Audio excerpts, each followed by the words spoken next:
안녕하십니까. 라오깨알입니다. 라오깨알 저의 라오스 10개월간의 연애담을 말씀해 드리고 있습니다.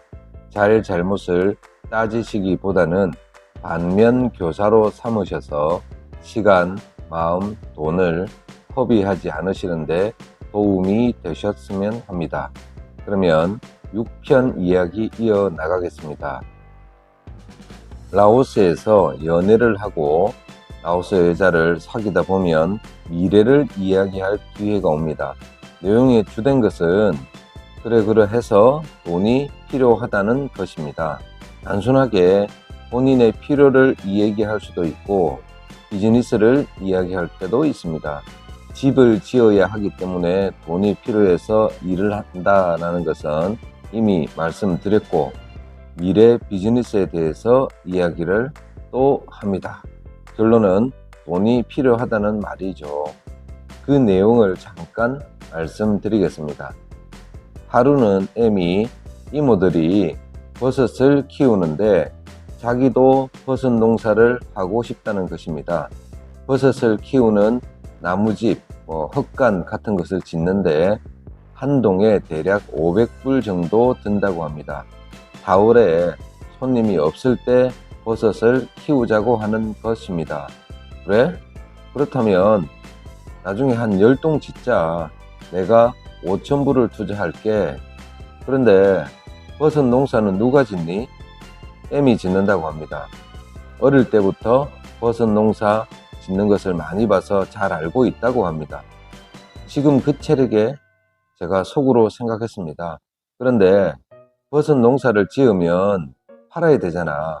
어디에다가 파니?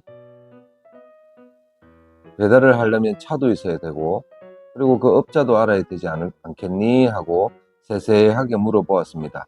당연히 제대로 된 대답을 하지 못했고 그 뒤로 버섯 농사 이야기는 하지 않더라고요. 또 하루는 소를 키우자고 합니다. 무슨 소를 키우니? 버팔로를 키운답니다. 알고 있는 영어 단어가 몇 개 안 되는데 버팔로라고 정확하게 얘기를 합니다. 물소를 버팔로라고 표현을 하더군요.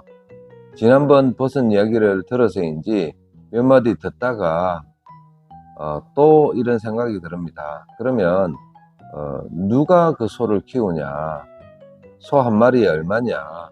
소는 어디에서 키우냐? 라고 또 자세히 물어봤습니다.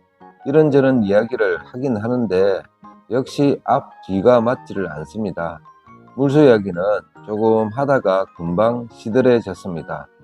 나중에 M은 한 번 더 자신이 하고 싶은 일을 말합니다. 옷을 팔고 싶다는 것입니다.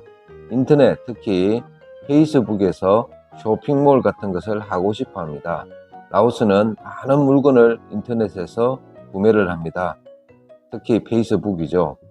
라오스 사람들의 페이스북을 보면 물건을 판매하는 쇼 호스트들을 많이 볼 수 있습니다. 침대에서부터 약, 생필품까지 없는 것이 없습니다.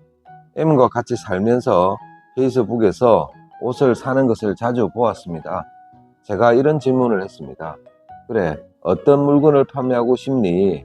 여자 옷이랍니다. 그래서 그 옷을 사는 고객의 대상층은 어떤 연령이냐? 그럼 물건은 어디서 사서 오는 것이냐? 배송은 어떻게 하니? 내가 직접 입고 물건을 선전하니? 등 저는 라오스의 판매 시스템을 몰라서 또 여러 가지 질문을 했습니다. 결론은 무엇이든지 하기는 하는데 3월이 지나서 내가 시간이 많을 때 그때 천천히 같이 알아보자 하고 모든 것을 미뤄 놓았습니다. 지금 생각해 보면 이때 제가 일을 하느라 바빴던 것을 정말 다행스럽게 생각을 합니다. 나중에야 사실은 결국은 M은 자기가 경험하고 또 자기가 본 그 테두리 안에서의 사고를 할 수밖에 없었다는 것입니다. 시골에서 버섯 키우고 물소 키우는 이모와 그 식구들의 모습이나 자주 이용하는 페이스북 쇼핑의 테두리에서 벗어날 수 없었나 봅니다. 아는 만큼 보이고 또 본 만큼 생각할 수 있으니까요. 그리고 저에게는 이런 얘기를 했을까요? 이전에 만난 사람한테는 안 했을까요? 저 다음에 만나는 사람에게는 이런 얘기를 하지 않을까요? 라오녀와 연애를 하다 보면 집, 땅, 병원비, 학비, 투자 등 본인과 본인의 가족에 필요한 것을 쭉 나열하고 요구하는 시기가 반드시 올 것입니다. 냉철하고 현명하게 대처를 해야 할 것입니다. 또 하루는 제가 물었습니다. 집에만 지내니까 심심할 텐데 너도 일을 하는 것은 어떠냐? 돈을 많이 벌고 적게 벌고가 중요한 것은 아니다. 뭐라도 하는 것이 좋을 것 같은데 내가 100불을 벌면 내가 100불 줄 것이고 200불을 벌면 내가 200불을 더 줄게라고 제안을 했습니다. 할 줄 아는 게 없으면 식당에서 서빙부터 해봐라 라고 말했습니다. 서빙의 월급이 얼마냐고 물어봅니다. 대충 150달러 정도 될 걸이라고 대답을 하니까 일헌지하에 안 한답니다. 콧 웃음을 칩니다. 생각해보면 레이디 생활 이전에 식당에서 일했다는데 월급이 대략 얼마인지도 모른다는 것은 식당에서 일을 했었다는 M의 말은 거짓말이었을 확률이 높습니다. 여튼 저와 지내는 동안 따로 내가 주는 돈 잘 모아서 나중에 뭔가를 하든지 하자고 말해 줬습니다. M은 나이가 22살이었습니다. 그러니 나이가 주는 에너지가 있었습니다. 시도 때도 없이 춤을 추며 애교를 부리는 것입니다. 그리고 저에게 밤에 씻고 자라고 잔소리도 합니다. 샤워를 할 때도 남간이라고 말하며 같이 샤워하자고 합니다. 아침에 일어나면 컵에 생수를 한가득 따라서 내 입 앞에 가져다 놓으며 모두 마시라고 합니다. 물을 많이 먹어야 된다며 잔소리도 합니다. 그리고 그 물을 마시는 모습을 큰 눈으로 지켜봅니다. 레이디 생활할 때 손님에게 받은 종합 비타민도 저에게 주며 그 약을 제대로 먹는지도 감시합니다. 수시로 자기를 사랑하라고 물어보며 저의 대답을 기다립니다. 오빠 뽀뽀하며 입을 내밀며 뽀뽀를 요구도 합니다. 일에 지치고 외로운 중년의 남자에게 M의 이런 행동은 귀여운 것을 넘어 어떨 때는 고맙기까지 했습니다. 저에게는 노트북이 하나 있습니다. 언제 보았는지 노트북 비밀번호를 알고 있더라고요. 노트북을 열어서 유튜브를 켜 항상 보는 프로가 짱구는 못 말려 태국어 버전이었습니다. 깔깔대며 항상 이 애니메이션을 보더라고요. 시간이 났을 때 같이 컴퓨터 가게에 가서 태국어 키보드 스티커를 사다 붙여주었습니다. 태국어 자판을 이용해서 보고 싶은 것, 듣고 싶은 것, 음악 등을 쉽게 검색하라고 말입니다. 물론 지금도 제 노트북에는 태국어 자판 스티커가 붙어 있습니다. 한글은 보지 않고 타이핑이 가능하기 때문에 저는 별로 불편한 것은 없으나 자판을 누를 때마다 그때가 생각이 나기는 합니다. 그리고 라오스 사람들은 태국어를 잘 합니다. 저는 M이 태국어를 잘하는 것을 보고 굉장히 놀라웠습니다. 그런데 살다 보니까 대부분의 사람들이 태국어를 읽고 듣고 쓰고 말할 수 있다는 사실을 알았고 태국어를 할 수 있는 M이 그렇게 특별할 것도 없었습니다. 하루 일과를 마치거나 틈이 날 때마다 영상통화를 했습니다. 영상통화 속에 재롱을 뜨는 M의 모습을 보는 재미가 쏠쏠했습니다. 청량 음료같이 신선하고 시원한 즐거움이었습니다.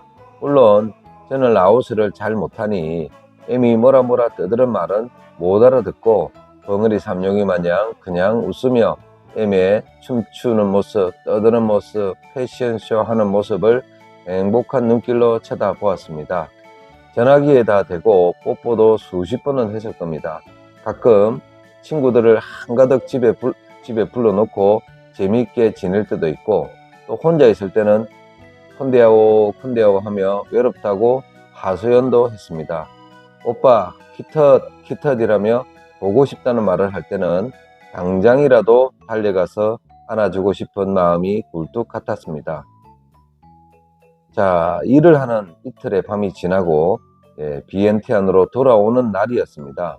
M을 못 본 지 불과 이틀밖에 지나지 않았지만 M이 많이 보고 싶었고 밤에 집에 돌아올 생각을 하니 마음이 많이 즐거웠습니다. 저녁 때쯤에 M에게 영상통화를 해보니 방에 친구들이 가득했고 사촌 언니가 M의 머리를 멋있게 따주고 있었습니다.